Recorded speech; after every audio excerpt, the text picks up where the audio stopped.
How to use Purge command in AutoCAD? The Purge command in AutoCAD provides an essential function for maintaining clean and efficient drawing files by removing unused elements like block definitions, layers, and other named objects that are no longer utilized. This process not only helps reduce file size but also enhances the performance of your drawings by ensuring that unnecessary data does not clutter your workspace. To initiate the Purge command, in your AutoCAD drawing, type Purge into the command prompt. Press Enter to proceed. A dialog box will appear, presenting various options related to the removal of unused objects. Here, you can see categories such as block definitions, layers, line types, and more that can be purged.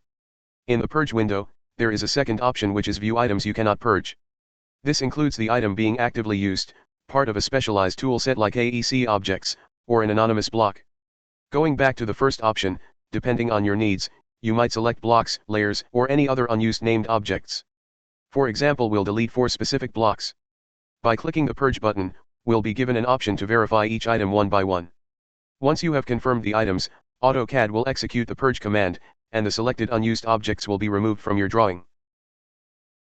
You can also select Purge all items and this will purge all selected items at once.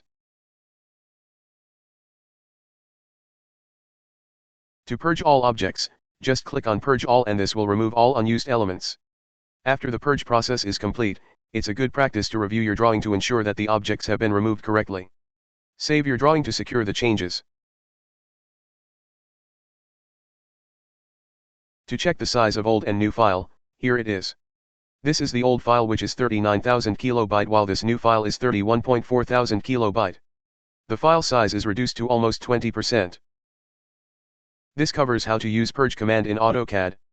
If you have a question to ask, leave it in the comments below and I'll do my best to answer it. If you found this tutorial is helpful, please give us a thumbs up and don't forget to subscribe on our YouTube channel. Thank you very much for watching and have a great day.